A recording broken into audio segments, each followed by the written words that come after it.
and, daring to be great. You would fight him. Man, tell him to come up there. He got to come to win 54.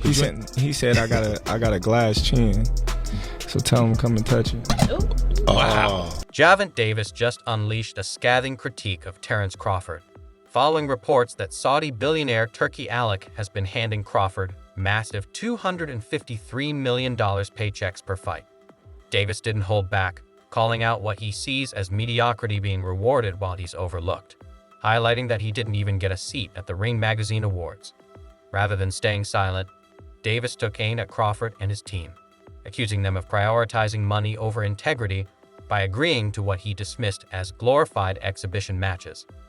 He even threw shade at Turki Alik himself, claiming the billionaire knows as much about boxing as Crawford does about humility. While Crawford performs for smaller crowds in Riyadh, Davis pointed out that he's packing arenas in the US, proving himself as a true star in the sport. Davis's fiery comments weren't just criticism.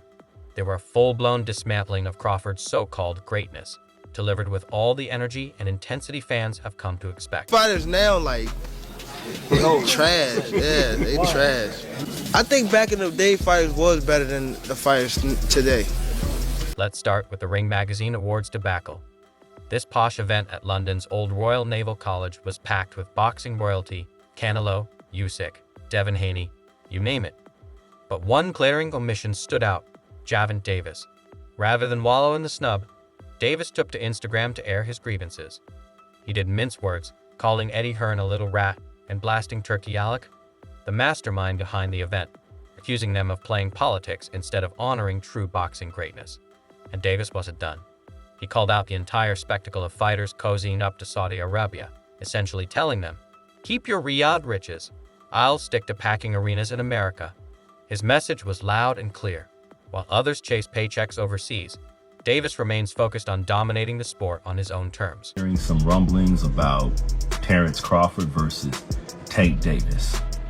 And when I think about this fight, I am getting Errol Spence versus Mikey Garcia vibes. Meanwhile, Crawford couldn't resist inserting himself into the drama, chiming in with the smug commentary no one asked for. He tweeted something along the lines of, "I see someone's mad they weren't invited. Asterisk. But when your best clapback is as flimsy as your pay-per-view numbers, maybe it's better to sit this one out." Of course, Crawford didn't stop there. He had to remind everyone, again, of his two-time undisputed champion status, as if Tank hasn't been dominating his division with far more flair and far fewer speeches. Crawford's attempt to steal the spotlight only highlighted the gap between them. While Tank lets his fists do the talking, Crawford seems content with delivering lectures. Obviously, all the fans want to see you and Tank in a ring this year. Do you think Turki Alik shakes the man to make that? Yeah, I think that that's going to be a tremendous fight. I think he's saving boxing, so once Tank gets with him, And let's not overlook Crawford's so-called wisdom on greatness. He actually had the audacity to say Tank should step up if he wants to be great. Step up? Crawford, my guy, you're barely stepping out of your comfort zone. Sure, you've conquered multiple weight classes, but let's not act like it was some heroic gauntlet of impossible opponents. Meanwhile, Tank is staying in his lane, dominating his division with knockout after knockout, proving his greatness the hard way. Crawford's out here cherry-picking his path to glory and acting like the second coming of Ali. Newsflash: greatness isn't about talking the loudest. It's about delivering where it matters most. Where are we from getting Bud Crawford and Tank Davis? And would weight be an issue there, or would that just be a matter of you waiting for him to be ready for you? Yeah, no, Tank is at a lower weight class than me. He's at 135. I'm at 147. That's 2 weight classes apart. So he would have to come up.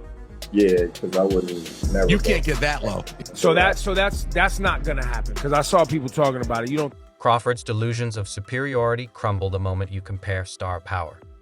Tank's highlight reels alone could sell out arenas. Crawford's technical prowess?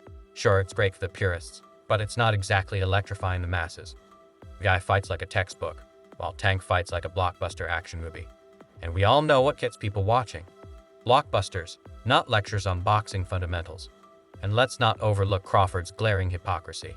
He's sitting comfortably at 147 pounds, throwing shade at Tank for not stepping up. But has Crawford ever thought about stepping down? Of course not. Why? because he knows Tank would steamroll him in a fair fight. Crawford's whole strategy hinges on staying just out of reach, barking from a safe distance. Meanwhile, Tank delivers where it matters, in the ring, in the crowd, and on the scoreboard. While Crawford plays it safe, Tank keeps proving why he's the real star of the sport. The thing I can say about Tank is he's smart. He can box, yes, and he's explosive. You know what I mean? But I'm saying skill. This isn't about who's the better boxer. It's about Crawford's fragile ego getting bruised by Tank's meteoric rise. Tank doesn't need to parade his stats because his punches do all the talking. Meanwhile, Crawford is out here desperately reminding everyone of his accolades, as if legacy is something you announce rather than earn. Sure, Terence Crawford struts around like he's the undisputed king of boxing. But let's cut through the hype. Yes, he's the first fighter to unify two divisions, and his TKO over Errol Spence Jr. was impressive for about 5 minutes. The truth is, Crawford is out here chasing legacy like the scavenger hunt, while Gervonta Davis is actually building his. Crawford's resume might be packed with stats, but let's not kid ourselves. It's padded with names even hardcore fans have to Google. Meanwhile, Tank is delivering knockouts like party favors, giving fans exactly what they came to see: raw, explosive action. That's the difference.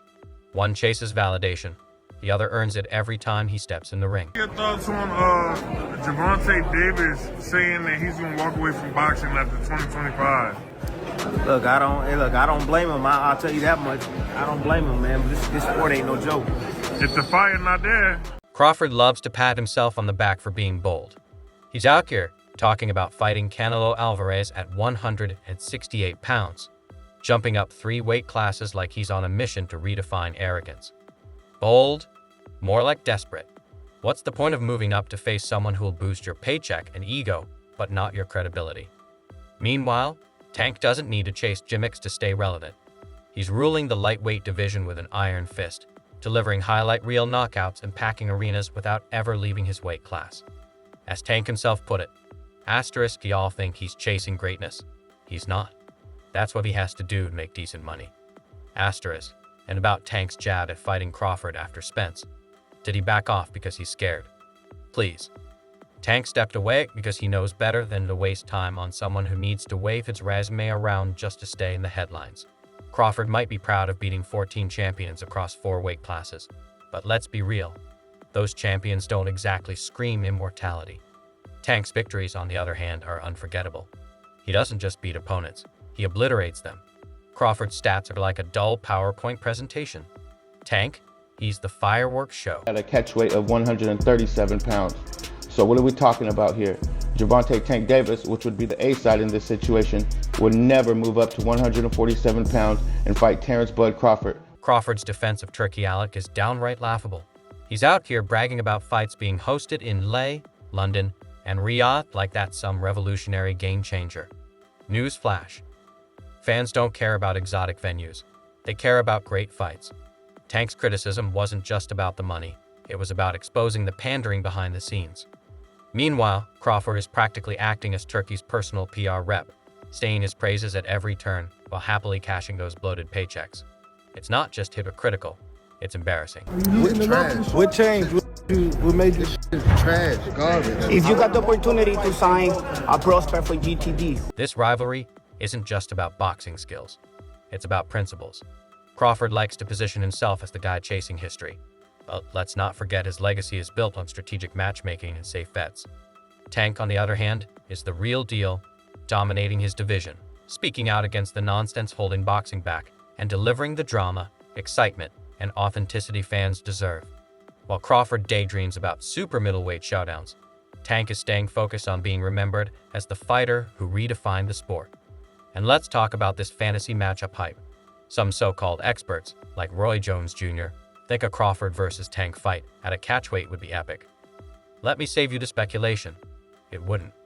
Crawford might have versatility and technical skills, but one clean shot from Tank, and that debate is over.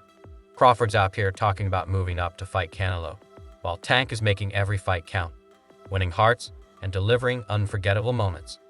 Sure, the idea of Tank retiring by 2025 might seem premature, but let's be real. He's already done more for the sport than Crawford ever will. This rivalry isn't just a clash of fighters. It's a clash of ideals. Crawford can keep chasing headlines and cash grabs, but Tank is the embodiment of greatness. No amount of Saudi money or padded stats can change that.